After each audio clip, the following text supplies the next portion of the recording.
Hello and welcome to the Friday Fling. I'm Sam. I'm Josh. And I'm Kieran. Today we're going to be talking to Keelan Cosgrove about his successful reign as manager of radio station Radio Luton and Bedford. Keelan, born and raised in London, is a final year student at this very university. Welcome to the show, Keelan. Hello. Now, to start off, you're a student at this university. Can you tell us how you got into radio? Well, it was through the university. We have basically, I do radio skills as a unit. Yeah. So that was, first of all, that was in my mind. And one of my friends in my course, I do sports journalism. So one of my friends in my course approached me and said, look, I want to do a football show on Saturdays. And I kind of said all right, I'll give it a try. And obviously 2 years down the line, we've had a show for 2 years and they wanted people to manage the station. And I thought it would be a good idea to do as my special project. What do you talk about on the football show? Obviously football, but Yeah. what about like the goals scored and everything? Yeah, it's kind of a soccer Saturday type Yeah. thing. So we'll sit there with the scores up on our laptops and whatnot, and we'll talk about the goals they go, and we'll just talk about the games in general. Oh yeah, so is it kind of like a midday thing when all the games are going on at the time? Yeah, it's on during the games, so it'll be it's from 2 till 5 on a Saturday. So Yeah. we'll have a little bit of build up for an hour, and then the games kick off at 3, and by 5 all the games will be finished, and we'll be talking about the games throughout the day, and yeah. Cool. So obviously you have the football lab, which is what your show's called. You have the managing the radio. Do you find it hard balancing Radio Lab with other aspects of your life? Yeah. Yes, in a word. Yeah, very difficult, especially as a third year student. I've got 2 quite intense units as well, so I've got a lot of work to do on top of the managing of the Radio Lab. I mean, Really? most special projects start after Christmas. Our special projects have started at the start of the year. What is the special project? Basically, it's what you do once you do your 2 units in final year. After Yes. that, you then go on and do a special project. All right.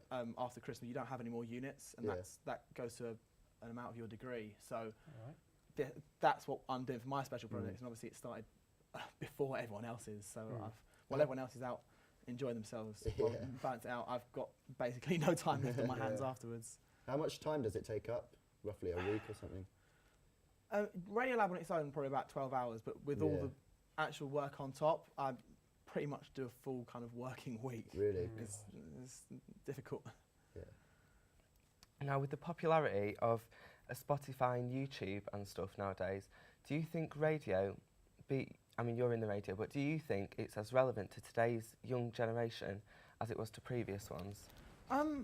I think it is still relevant. I mean, obviously the biggest challenge for radio was TV, but radio's slightly less committal. You know, when you're watching TV, you have to watch as well as like listen. Whereas radio, you just sit there, you can do something else. You can play on the PlayStation and whatnot, and you can have it. You can listen to the radio. Whereas even Spotify or YouTube, you have to type in what you want to watch or listen to. Whereas radio is a little bit less of that. And as well, it broadcasts things you may not choose to listen to on Spotify or YouTube. So there's that experimental element of it as well, I suppose. Yeah. Do you think the radio airplay should be counted towards the UK top 40 like they do in America? They have the Billboard 100. So if a song's played a certain amount, it can go towards.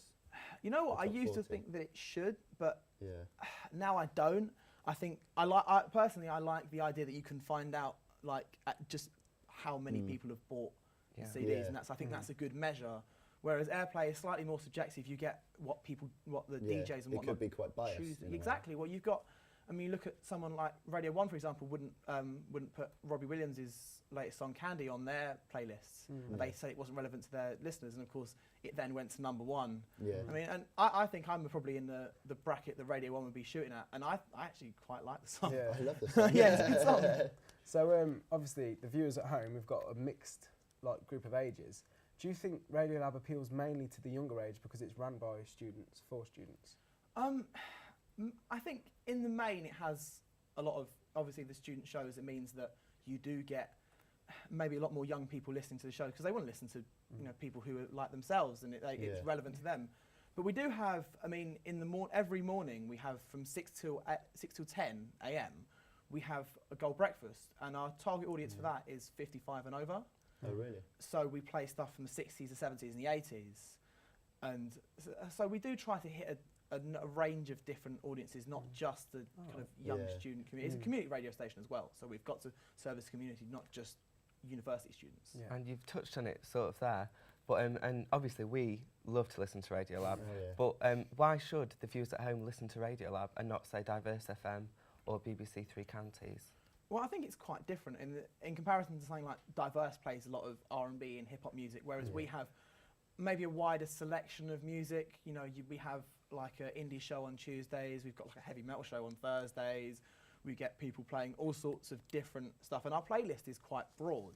You know, we have like chart music, and we've got a bit of hip hop and R&B and stuff. We've also got a lot of indie and rock music in there as well. So it's just it's a bit more alternative, a bit more experimental. Something for everyone. Yeah, exactly. Yeah. Well, the catchphrase is experimenting with music. Yeah. So Could you explain to the viewers what experimenting with music, like what it means? Well, I think first of all, it's a bit of a play on the LaB thing. Obviously, Radio Lab stands for Radio Luton and Bedfordshire. Yeah. So the lab, obviously, you do experiments in the lab. So I never really put that together.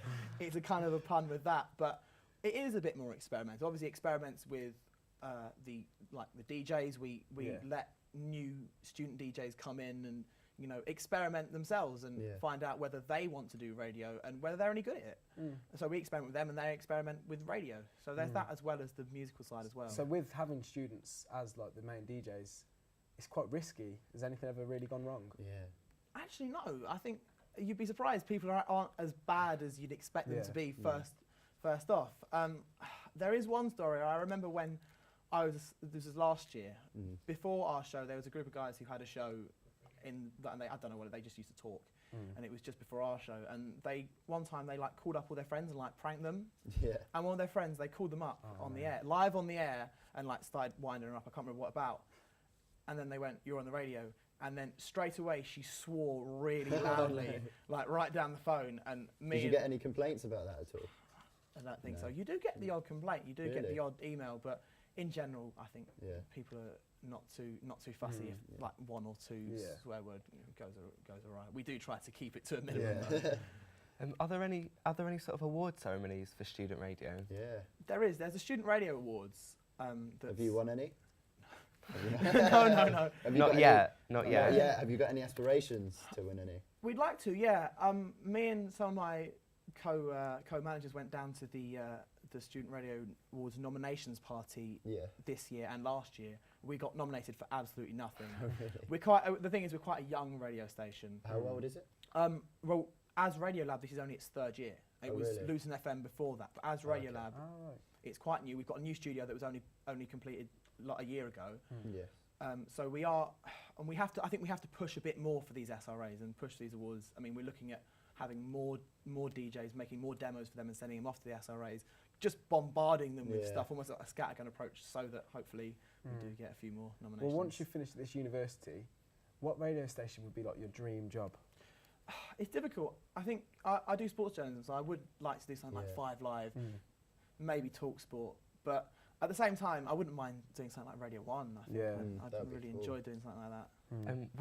Would you like to do sort of a weekly thing, or would you want to be on every day? Like, how often are you on air at the moment, Radio Lab? Since I've been managing, I haven't been on radio that much. I mean, our show is run by a lot of different people, so I've been able to sack it off and focus on the actual management aspect. But I'd like to do. I don't mind, to be honest. Whether it's daily, weekly, or whatnot. I think if the job's right for me, I'd be more than happy regardless. What about Football Lab? Has anyone taken that over at all? Well, people in our third year group of journalism do that. We get a few of the second years in as well. Yeah. But I think in general we are looking at keeping that slot after we leave, a Football Lab slot. I think it's quite a nice little space for people to talk about football. So I think, we might look into maybe after Christmas trying to draft in a few first years. Obviously, there's a lot of DJs out there, so a lot of competition. But could you give us some of your favourite DJs who you aspire to be like? I quite like Zane Lowe, actually. I like Zane Lowe. I think he's a very good in terms of music DJs. I think he's excellent. Yeah, he's very good. Him and Annie Mac, I like. Annie Mac, Yeah. Annie Mac's quite good. I completely forgot about her. She is pretty good. I like Greg James as well. He's the one when we go to the Student Radio Awards. He's the one they always promote because he was a station manager at the University of East Oh, Anglia. yeah, he started off in hospital radio actually. Oh, really? Yeah. I didn't know that. Right. It's news to me. Yeah. But yeah, he won an SRA a few years ago, maybe 5 or 6 years ago. Oh, that's interesting. Okay. Well, thank you very much for coming in. It's been great having you, Keelan. Thank you Yeah, very it's been a much. pleasure talking to you. Well, that's all the Friday fling you're getting today. Join us next week when we'll be having a fling with the infamous Jemima Packington. See Bye. you next week. Bye. Bye.